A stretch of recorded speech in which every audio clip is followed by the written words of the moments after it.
Hello and welcome back to the channel. Okay, it's been some big news this week that's been dropping.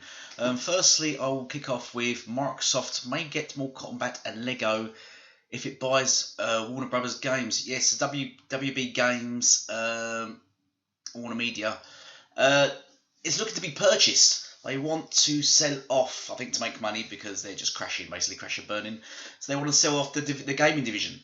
And Microsoft is one of several companies, gaming divisions that are interested in buying them up. Other divisions include Activision and EA. I'm not sure if Google involved. I know Sony are not, because I don't think they would afford it because it's looking to be in the billions if they are possible to buy them. But this is fantastic news because it's very incredible news. In fact, if Microsoft were to purchase WB Games, they would get a heck of a bundle of gaming franchises under their belt, and developing teams as well, which would include games such as the Lego franchise, Harry Potter franchise, the Batman franchise, Batman game franchise, and all those games, Mortal Kombat, and such games as those. I mean, this has been going around since 2018 about them. They're in 200 billion pounds debt. And this has been going around since 2018, as you can see there, that they want to sell up. But now I think it's come to a close where they're going to sell off their games, probably just to keep their movie division alive, I guess. And at the moment, as you know, Microsoft are looking to buy game studios. So this is some of the divisions they would buy. WB Games wholly owns NetherRealm Studios, Mortal Kombat, Rocksteady, Arkham series, Monolith, the Middle-earth series, that's like Lord of the Rings, and TT Games, the Lego games. These are the companies behind some of the most beloved and played games in the history of the medium, and they could potentially end up in the hands of a single console manufacturer. That is fantastic news for Xbox and Xbox fans, because imagine getting those games. Imagine getting, if they do go to Xbox and they make them exclusives, imagine you getting those games day one on Game Pass. The new Batman game that they're working on, or the Lego games if you're into Lego games, Mortal Kombat day one on Game Pass. That would massively boost the Game Pass subscription franchise. I mean, it's already shooting off at the moment. It's already at 10 million plus. It's doing fantastic at the moment, but this will be absolutely incredible along with its other first-party games. And unfortunately, that news is having an effect on the PlayStation fans. PlayStation fans, this is by Push, which is the pro Sony site. PlayStation fans are worried Microsoft could buy Warner Brothers gaming division, and this is true. I've been reading a lot of the forums and stuff, especially on YouTube and E.G.G silly channel. The fans are being very hypocritical right now and stupid. They're basically, what a lot of them are saying is that this is their face at the moment. They're complaining that it's unfair that Xbox buys games that previously were multiplat, and this is their words, that were previously multiplat and making them exclusive. And they think it's unfair if Xbox makes Batman exclusive and Mortal Kombat exclusive because they want to play them, and it would be anti-consumer for Xbox to have exclusives. And that's what generally their fan base is saying. Can you believe that incredible nonsense, that incredible flip-flop, contradiction, hypocrisy, however you want to say it? Can you believe that? They're actually saying that. Spider-Man was multiplat, and then Sony made it exclusive. Street Fighter was multiplat, and then Sony made it exclusive. Is it not okay for Xbox to do the same back? I thought there's been a lot of complaints all generation that Xbox has no games, it has no exclusives. Now when they get the chance to have some amazing exclusives, you're saying it's anti-consumer and not fair? But it's okay for Sony to do so?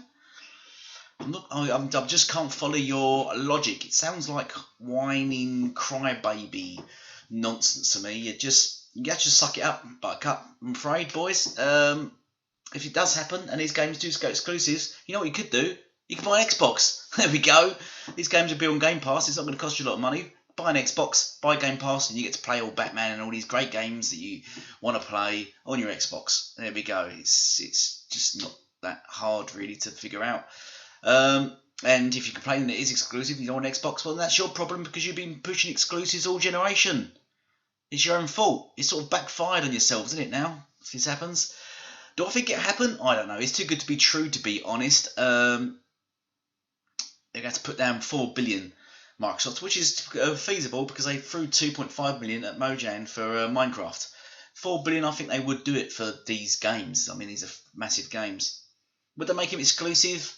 I think they'd obviously make them exclusive to Xbox and their PC, and they'd probably allow them to go on Steam. Would they put them on PlayStation? Possibly not. No, they'd probably hold back from their rivals. But I would see them putting it on Game Pass and then putting it across their other platforms such as PC and Steam. I would see them doing that to make some money back on it, of course.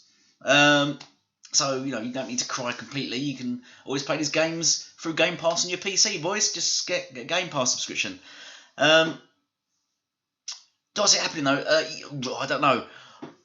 I think it's too good to be true, and I'm not sure if how Microsoft are doing it are going to go down this route. I know there's interest in buying a Japanese studio. It's all really down to Phil. I'm sure Phil would love to purchase this. It's all really down to the shareholders and that. Phil would most likely have to go back to Microsoft and say, look, this is a fantastic deal, but I need £4 billion. Can we do it? And then it's Microsoft that he's going to convince Microsoft, the heads there, to invest that much into Xbox. So it all really comes down to that. So it's a lot of what ifs. Take-Two, EA and Activision, as I said, are also looking to buy it. So is Microsoft the lesser of four evils? Not that Microsoft are evil, but do we want EA or Activision owning these games? Can you imagine what they would do with them? I think they would ruin them and probably throw microtransactions in everywhere. You'd probably need to pay to unlock moves if EA got hold of it or Activision got hold of it. But let me know what you think down below in the comments. I'd love to hear your thoughts on it. Let's move on to the next bit of news. Now here's some interesting news. SONY invests 250 million in Fortnite, maker Epic. Not into the game Fortnite, into Epic, not Fortnite. This is very interesting news, and I'm not sure where to go with this because obviously they've invested 250 million into Epic. That only gives them a 1.4% minority stake of Epic in Epic. So it doesn't give them any control of Epic whatsoever. It doesn't mean they're going to Fortnite's become exclusive and they're going to have that power at all whatsoever. They've literally just invested 250 million into Epic. So what that does in the future is unsure. They might get like some Fortnite exclusive content bits, which I think they already get anyway. So it's quite Epic boss Tim Sweeney remains the majority stakeholder as he does. So it's quite interesting how they're going to go with this. I mean, as I say, the company's worth 17.86 billion, so 250 million isn't really that much. So it's interesting what the future will hold for this deal for Sony, or what they will exactly be getting out of this. Oh, pardon me. I mean, EA, Xbox, as Phil said, uses Unreal Engine more than Sony for developing games. So I'm just not sure how what this 250 million will do for Sony. I think they would have been better placed if they threw the money at a dev team, buying another development team, which I'm sure some of you will agree with. I think that would have been better spent money. I mean, 250 million is a lot of money. They could have bought some good teams there. So I'm not really sure where to go anymore with this because there's not much more said what they're getting or anything. Yeah,